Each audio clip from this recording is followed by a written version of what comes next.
I get all... I'm fixing my hair. Apparently, Tucker does have better hair than I do. No doubt about it. But, Sean, you've had the best hair ever. 100%. I think you and Tucker should have a hair off, okay? Hair off, yeah. Maybe I'll put gel and put it up like be a real hipster. Wait a minute. No. You're missing the whole point here. Yeah. I get the crap beat out of me by the audience, and I play it. I'm trying to be fair. I say one night, send the comments to Laura. Oh, I love Laura. Oh, I stay up till 11 o'clock for Laura. You know what I say to this? Have a good show. Thank you, Sean. Isn't that nice? He always teases me, and it was a nice moment. Oh, that's so sweet. I don't know if I can take him being nice to me.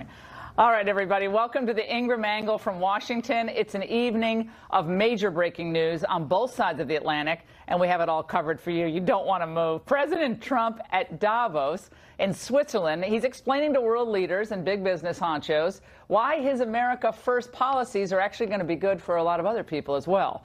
And back in Washington, the White House drops a bombshell immigration plan, and they do it ahead of schedule. President Vicente Fox might actually like this plan. That's scary to me. People on both sides of the aisle are up in arms, and in moments, I will take on frequent Trump critic and former president, as I said, from Mexico, Vicente Fox, on the details of that immigration plan and a lot more. Plus, we have 5 months of those missing text messages between the FBI's lovebirds, and they've actually been found. We asked, and they were found. We're going to tell you what the investigators have uncovered thus far. But first, Trump takes on the elites in Davos. That is the focus of tonight's angle.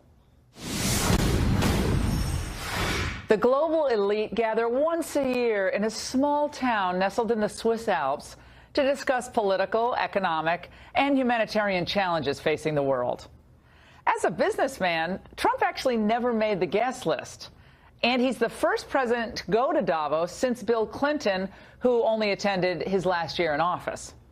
So it's a conference where your net worth is described with B's, not M's, yes, as in billions, and where people with Trump's populist views are considered persona non grata. Well, world leaders from business to politics issued a series of dire warnings in advance of Trump's appearance at Davos. And I'll bet they's made the editorial writers at the Wall Street Journal giddy. Now he's going to Davos, and this is really oil meeting water. From my perspective, I feel like he's going to get a bad reception there. This year, the protesters seem particularly inspired. Trump takes the fun out of fondue. That's just a bad poster. Fondue? I mean, they're really stretching. Well, once again, Trump has defied expectations and is surprising the world. The president crashed their swanky globalist party today, and though the world leaders continue to hit his policies on trade as protectionist, they're taking notice. Elites scrambled to take selfies with him, and they couldn't stop talking about him. They were elbowing each other out of the way along that stairway or escalator to get close. And there was substance from the president as well. It wasn't just they wanted the photo, they wanted to hear what he had to say.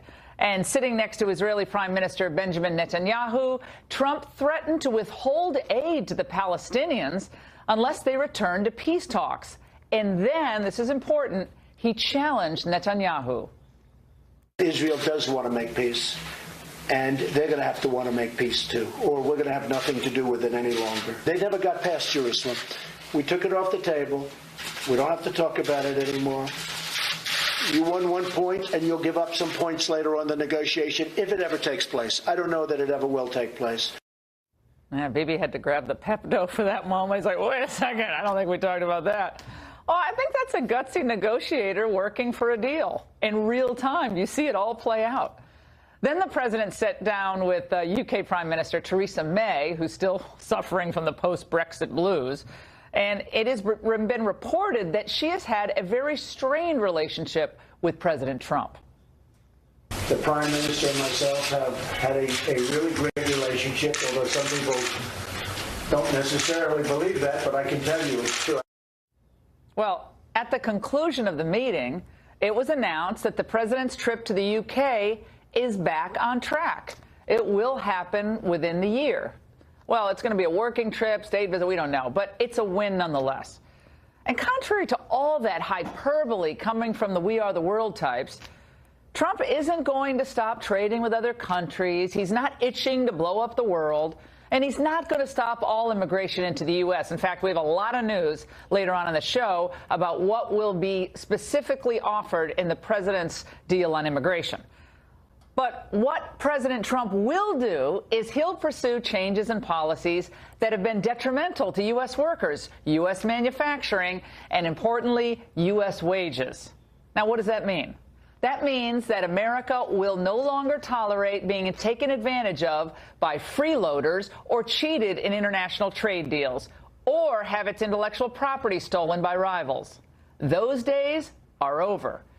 And whether you're an ally like South Korea or an adversary like China, our president has put you on notice that the old days of practicing globalization on the backs of the American people are also over. My administration is taking power back from global bureaucrats and returning that power back to the American people. And you see it all the time. You see it economically. You see it at the church. You see it in every different way. We don't sing a global anthem. We sing the American anthem. He's not president of the world. He's president of the United States. And though some of these world leaders continue to deride his policies, even chide him from the sidelines, they're taking notice. And if you listen closely, it's hard to miss how Trumpism, the pragmatic approach to issues like asylees and refugees and immigration, is maybe transforming the way other leaders think about these issues. This is German Chancellor Angela Merkel from today. Europe, in its foreign policy, has not been all that active in the past. We need to take more responsibility. We need to take our destiny into our own hands. We agree, Angela. Take your own destiny into your own hands. That's called sovereignty. That's what we're all about. Independent, free nations with unique identities standing up for their own interests and working with others. That's what Trump is all about. That's what Trump is actually doing here. We are taking our own destiny into our own hands, and we're not allowing some far-off bureaucracy to decide our future for us. And after seeing Trump's leadership on immigration and border enforcement in the U.S., Ms. Merkel may be seeing a little bit of the light herself. We were always very proud of freedom of movement. We never really thought that much about protecting our external borders. When you look at it in hindsight, we think, well, how could we miss out on this? How could we never think about this? We felt safe and secure. Now we're working on an entry-exit system. It's no wonder. In Germany in 2016, the crime rate among migrants and refugees skyrocketed by more than 50%.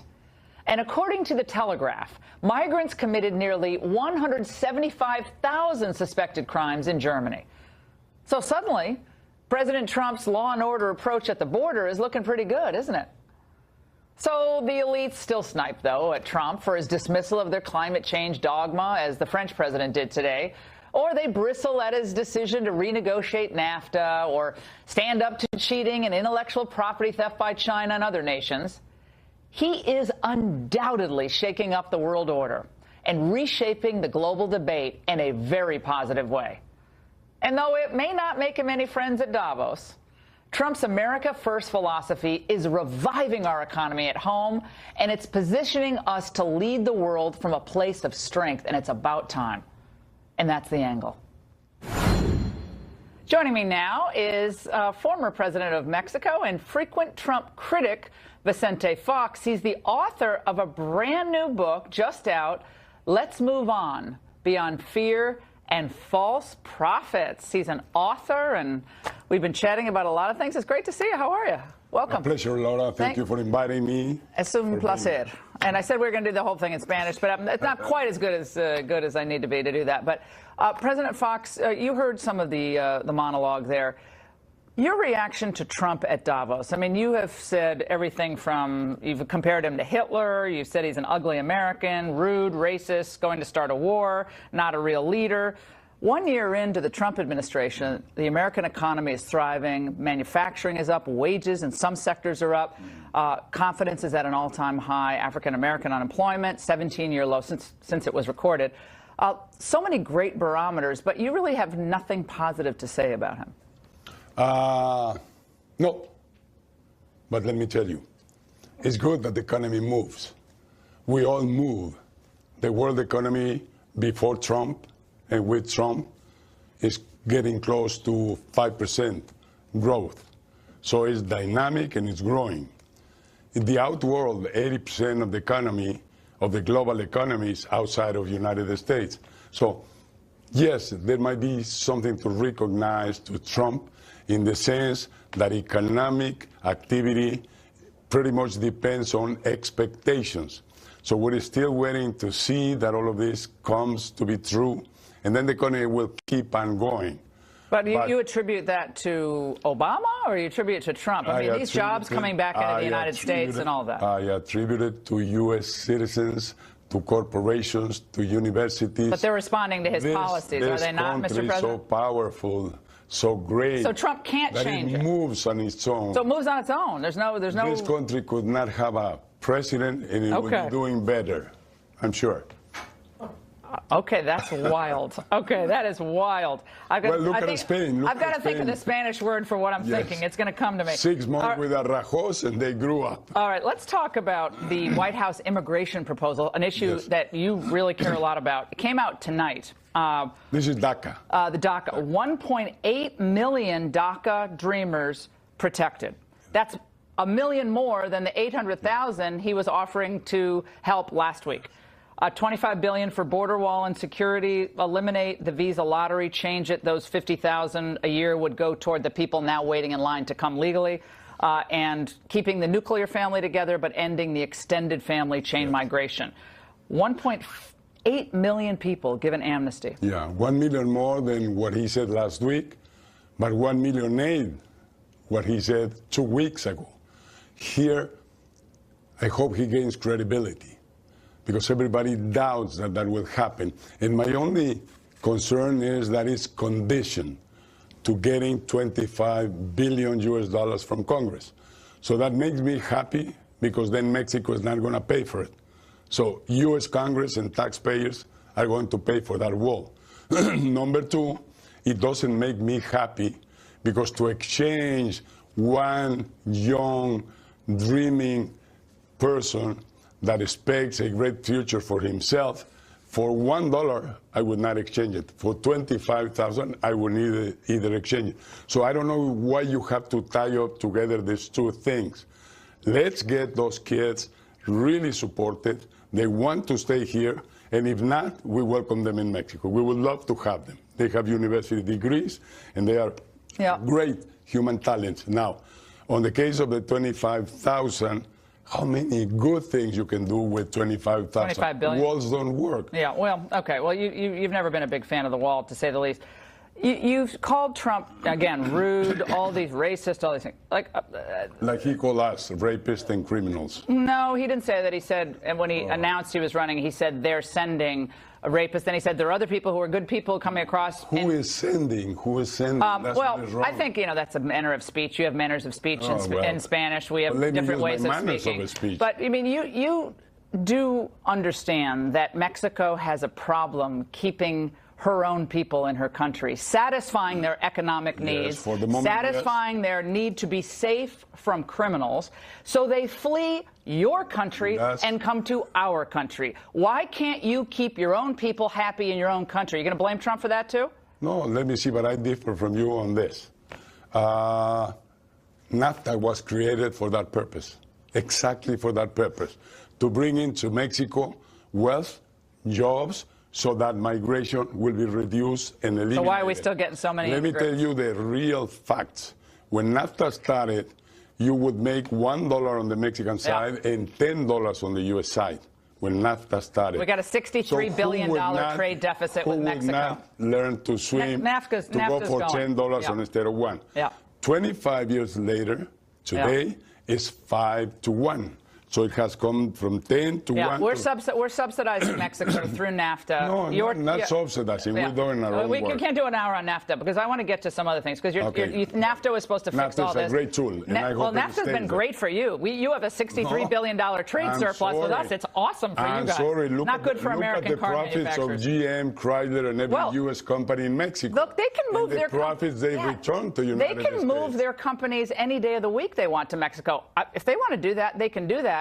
But our policies are no longer going to encourage that. That's what President Trump says. But let's take farming. Farming. Yeah. We import $40 billion US it's a small percentage compared to the heavy manufacturing. But it's 3 million farmers in the United States that live out of that. Yeah, Big Agri wants to do more of that. No doubt about it. Let's go back to what Newsweek said about you when you were president. This was back in 2006. Vicente Fox has spent the past 5 years urging the United States to upgrade the status of millions of illegals from Mexico.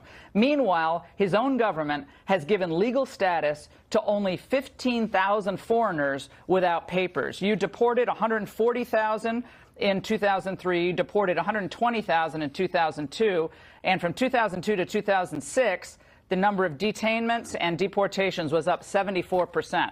So you're trashing the United States for deporting Mexicans and other people from our country. We don't do that much. And meanwhile, you were deporting plenty of people, and you had lots of problems with the way immigrants were treated in the early part, especially of your tenure. Yes, that is true. And those people are my heroes. And they contribute to this economy like nobody else or like everybody else.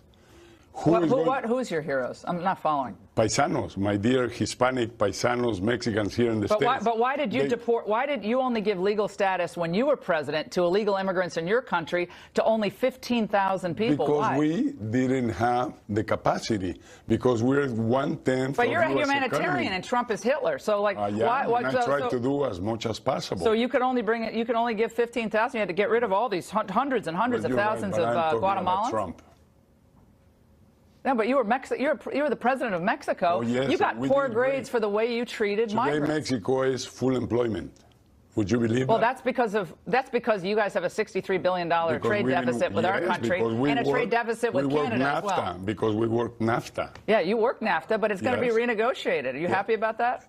Do you remember the times when the United States would force all of us to open our markets from World War II or the year 2000? Why does That's why this nation grew so much, by trading with the rest of the world. Yeah, well, China has the $360 billion trade deficit. That was the best that could happen. Mr. President, I am not denying that NAFTA has been great for Mexico. No, we actually have United States. We have a $63 billion trade deficit with Mexico. That cannot stand. And it's mostly automobile. It's not. We're not worried about the agriculture. We're worried about automobile.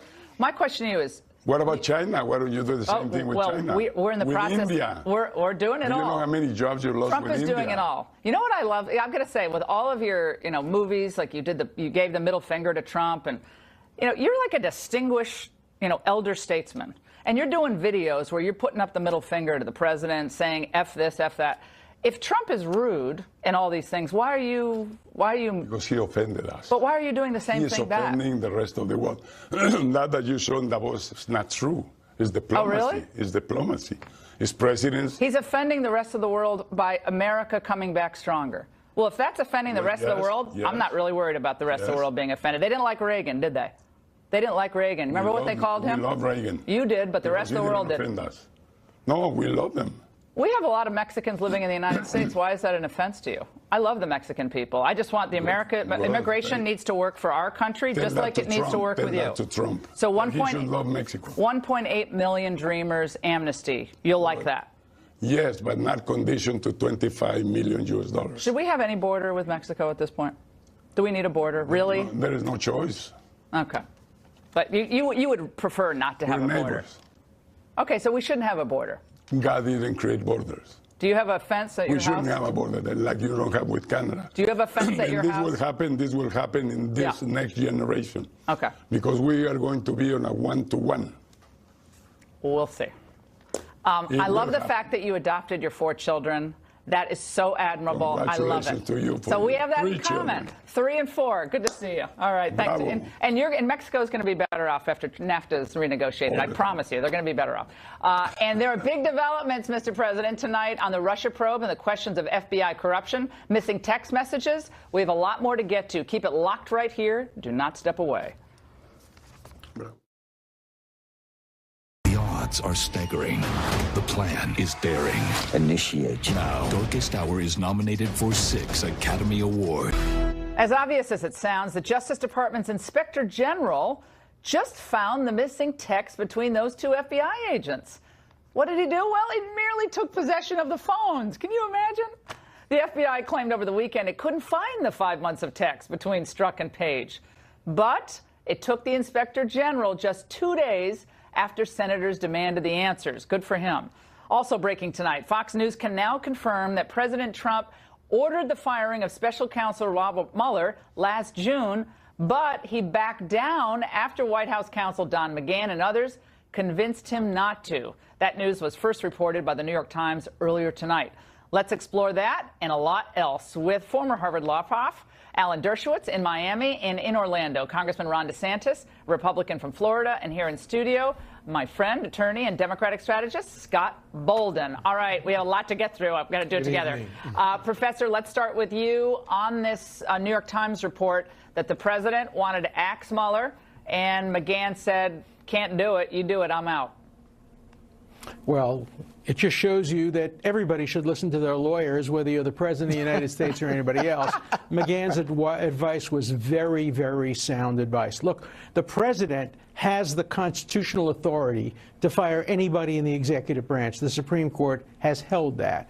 On the other hand, it would have been very unwise politically, and it would have sounded like an admission of some kind of guilt. He's so much better off following his current lawyer's advice as well, which says, look, be nice to Mueller, say you have nothing to hide, be willing to sit down and be interviewed by him under oath, and you have nothing to lose when you do it under oath because it's just as much a crime to lie not under oath as under oath, and respond to the questions and try to wrap up the inquiry. That is the best advice he could possibly get. That's what he said yesterday when he left for Davos. I'm fine with sitting down under oath, answering questions. That's the better tact. I always said it would have been a ridiculous idea. I wouldn't have fired Comey when he did. I would have cleaned the whole intel community out. I agree with you. I think that started the whole problem. That was a huge mistake. Huge mistake. Scott, I want to go with you very quickly on this. We'll move to text and go to the congressman.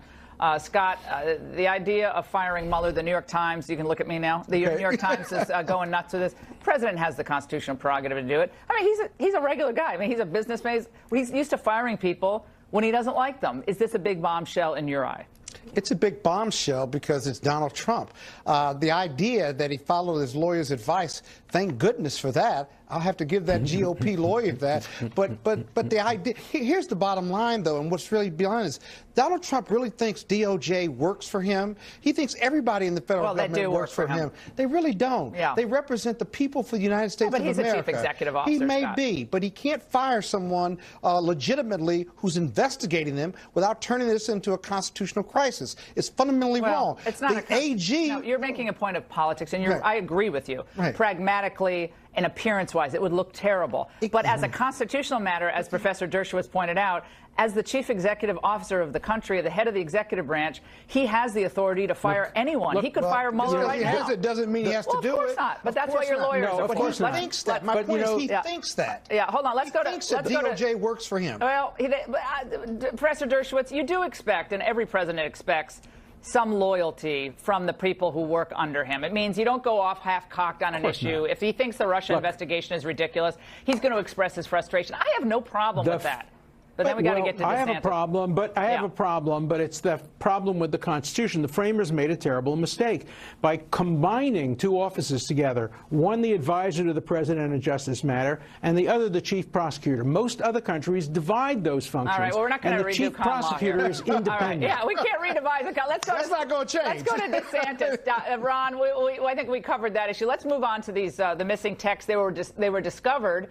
A lot of people thought you had to go to the NSA for these texts, but they found them, including one interesting text in particular Strzok and Page discussed via text how many personnel from DOJ and FBI would be included in the Clinton investigation. And they said, one more thing, she might be our next president. The last thing you need is us going in there loaded for bear. You think she's going to remember or care that it was more DOJ than FBI? Strzok says, agreed. I called Bill and relayed what we discussed. He agrees. I will email you, and blank, redacted, same.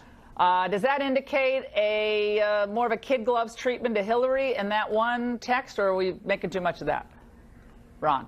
Well, I think it does, but, you know, that's not the only thing we have. I mean, we have the whole investigation and how it was conducted, and at all the inflection points, they were bending over backwards not to make a case against Hillary, writing the memo 2 months before they interviewed her, changing grossly negligent, which is criminal culpability, to extreme carelessness. So I think it's yet one more data point that these two folks in the FBI did have political bias. But I also think, you know, the FBI said and the DOJ, oh, we can't find these things. It was just like the IRS with Lois Lerner's emails. They didn't even really look for them. And then here the Inspector General gets them in the next 2 days. So I want to know who was responsible for sending that response to Congress saying that they were deleted, because that was not true.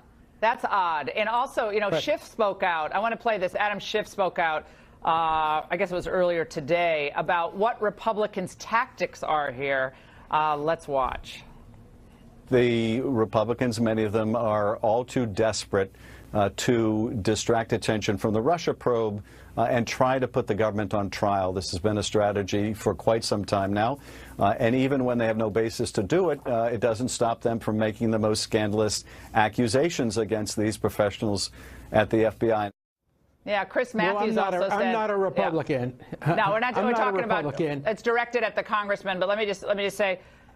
Chris Matthews also said, since when do Republicans have such a problem with law enforcement? You could flip it on them and say, since when did liberals not have concerns about the abuse of authority by federal law enforcement? That's exactly right. The reason Congressman first and then Alan. But that's exactly what they're the thing is, you know, I have military background and law enforcement, and I can tell you the reason why I support law enforcement, and this is the same reason why I'm upset about what I've seen, because that's not representative of law enforcement. These are people who were not doing the job the way it's supposed to be done. And in order to have confidence in this system, if people are not behaving properly, if there was abuses, you need oversight over those, and people need to be held accountable. To just act like these agencies should be able to go on with no oversight, no accountability, that is not something that I want to sign up for. Professor, and then I want to go to Scott.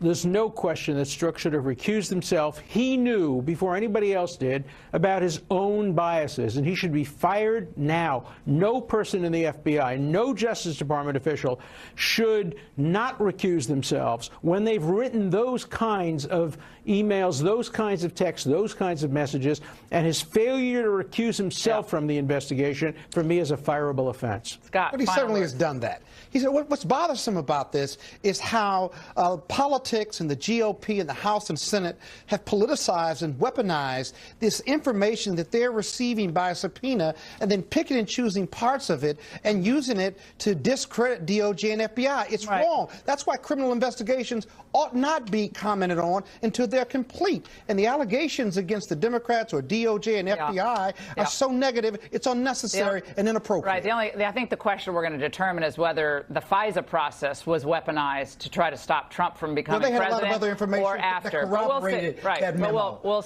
see. Can't focus on that memo alone. Yeah, well, we'll see in the full context. Gentlemen, great segment as always. And I have a question, guys. Could President Trump stop a backlash from his base over his new immigration plan? How did it go from 800,000 getting amnesty to 1.8 million? Sounds like a Jeff Flake plan to me. When we come back.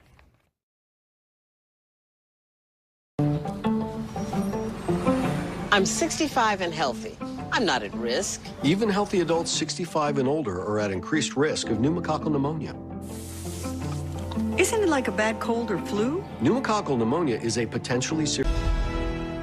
The White House just unveiled a new immigration framework to address the DACA problem and border enforcement. Here's what they're proposing, it looks like. A path to citizenship for now 1.8 million illegal immigrants who arrived as children, much more than the 800,000 currently under just the DACA protection. $25 billion for border wall and security.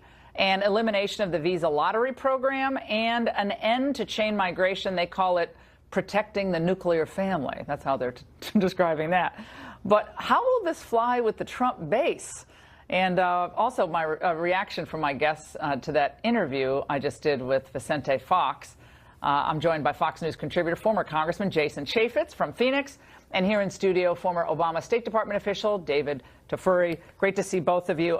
Before we get into this immigration plan, David, you were watching Vicente Fox, former president of Mexico for 6 years. What were your thoughts on that? Well, you guys didn't agree on very much. I thought you had a very interesting line of questioning, which is pointing out that when he was president of Mexico, they only legalized 15,000 immigrants, and they deported hundreds of thousands of immigrants. That's not really consistent with his criticism of the U.S., and I didn't think he explained that very well. But I do think some of his criticisms about President Trump are accurate. Jason, Vicente Fox has pretty much called Donald Trump everything in the book, every name in the book. And I think in calling Trump rude, and you respond by being even more rude, I didn't think that was all that convincing. No, I think he's been childish at best over the first year. To not acknowledge the success that Donald Trump has had as president of the United States is just inaccurate. But I thought it was interesting, his take on the wall. You know, you don't see, I think his opposition to the wall and building a fence is the fact that it will actually work. I think people like Vicente Fox are actually okay with human trafficking. I think they're okay with the moving of drugs because it's good for the economy of Mexico. And the fact that the wall, fact of the matter is the wall works. They don't actually want to solve that problem. Well, they want the criminals to come. Well, when Trump said they're sending their criminals, the people who come through Guada and El Salvador, MS-13 from Salvador, you think they want them hanging out in Cabo? I don't think so. They want them going up to California, which they do. And look, and there's nobody that's trying to break into Mexico from the United States. No, it's a one-way move. Yeah. All right, let's go to the immigration plan by the White House, because this has really surprised a lot of people. Congressman, 1.8 million people getting amnesty, a jump from 1 million from last week, already getting favorable reviews from some of the more open borders Republican types. But I'm getting pinged with text after text, people saying, how is Trump negotiating against himself here? What's your reaction? 3 of the 4 points I'm okay with, but the special pathway to citizenship, absolutely not. That's not what he campaigned on. It's not what he promised. It's not something, if I were still in Congress, that I could vote for and support. I'm okay with a legal status, but I don't think you give them, I think they should get in line like everybody else. And you know who we're not serving? The people that are forgotten? The people who weren't willing to break the law, the people who are trying to come here legally and lawfully, the people who have been waiting in line, those are the people we have been failing. I don't think they should get a special pathway to citizenship. Not one person, let alone 1.8 million of them. And David, Nancy Pelosi, I don't think we have the full screen, but Nancy Pelosi has already come out blasting it as blatantly anti-immigrant. She just went on and on and on. Oh, yes, we do have it. Oh, great. The 50% cut to legal immigration in the framework and the recent announcements to end temporary protected status for Central Americans and Haitians are both part of the same cruel agenda. They are part of the Trump administration's unmistakable campaign to make America white again. Oh, isn't she lovely? I think we need to update that photo to make it more recent, by the way. What's your reaction to that? I mean, come on, 1.8 million from Donald Trump, and she's calling it like a white supremacist proposal? She's off her rocker meds or whatever it is. I don't know what it is. We didn't know what Trump was going to do. He's come out with a compromise that I think is reasonable. Some Democrats are not going to like it, clearly, as you heard from Pelosi and other leaders. Some Republicans, hardline Republicans, don't like it either. The compromise that they reached is they are going to have a pathway for citizenship for Dreamers. That's important. More than In Dreamers. exchange, they're going to have a lot of money for the wall and border security. Some Democrats don't like that, but that's a reasonable thing for Democrats to give up in exchange for the Dreamers. Now, there are 803,000 Dreamers right now. As you pointed out, 1.8 million could get into this program, but they have to apply. So they're not all immediately going to become on the pathway to legal citizenship under this deal. They have to apply. But it is interesting that Trump has extended, almost expanded, the ability of people to be in the Dreamer program. That was unexpected, but this is the trade-off. Democrats aren't going to like that I'm saying this, but I think it's a good deal. And I think that it's probably the best deal that they can put forth to get the votes that they need, to get 60 votes. I mean, Like it or not, that's probably the only thing they're going to get 60 votes for, and I bet they've been doing the numbers. But for Nancy Pelosi to call it basically white supremacist, you just lose all credibility on that, complete. Jason, before we let you go, up or down, will this thing be acceptable to the House of Representatives? I think it might pass because you probably get all of the Democrats. If they unite and get behind it, then you get the squishy middle and they get to the numbers they need. So Trump delivers amnesty to almost 2 million people. Wow. Gentlemen, thank you so much. And up next, a new exclusive look at the all-out war between the president and the media. Fox News' Howie Kurtz is here to give us a preview of his new book, share some new revelations. Stay here.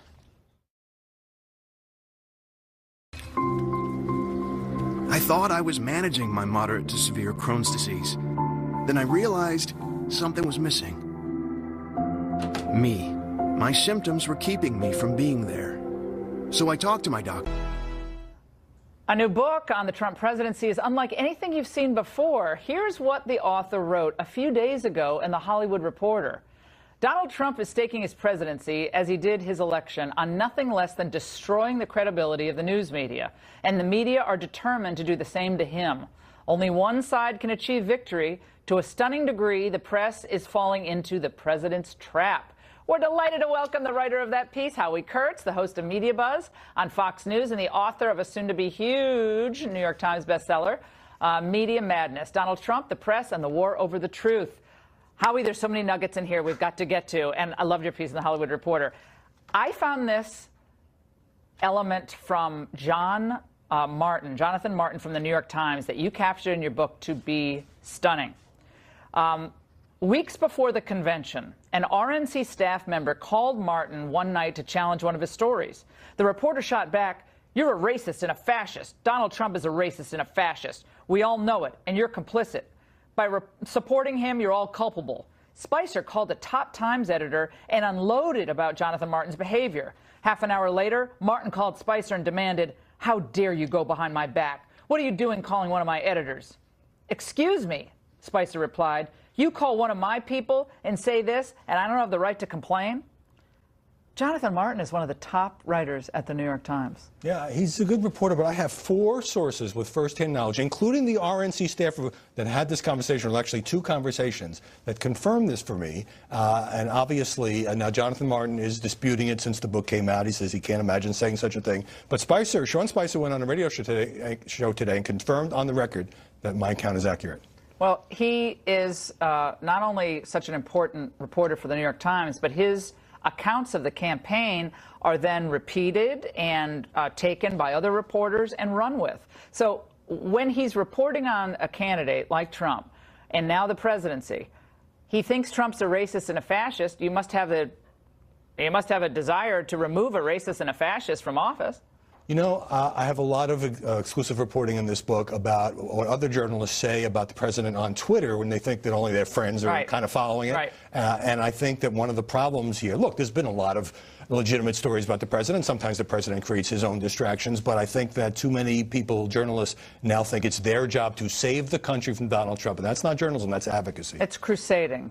And it's fine when you're a pundit or you're a radio host like I am, and you want to, take the charge, take the hill. But it's disconcerting. And the public's view of the press today, Howie, where is it today versus 10 years ago? Has it declined? Oh, it's dramatically declined, and it's dramatically declined even further since Donald Trump was a candidate and now president, because the people who support this president, a big chunk of the country, feel that when 45% now, when the mainstream media attacks him, they also feel like the mainstream media treat them with disdain. And so what no one has understood is that negative coverage of Donald Trump campaign and as president actually helps him, because he controls the news agenda, because we love to write about ourselves, and because it strikes a nerve with his supporters. Yesterday when he left for Davos, when it reminded me of your book, because Maggie Haberman says something about testifying. You're going to testify under oath.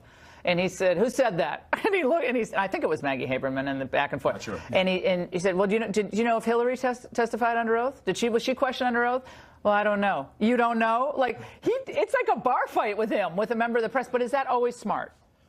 It's often smart that he's his own spokesman, even though he talks in street language. It's not always smart to attack journalists individually because I think it creates distractions, but I think there's damage on both sides. You got to buy this book to read about Steve Bannon, what he warned about regarding impeachment. Phenomenal. Howie Kurtz. And we have great news for American workers caused by the tax cuts and more. Next.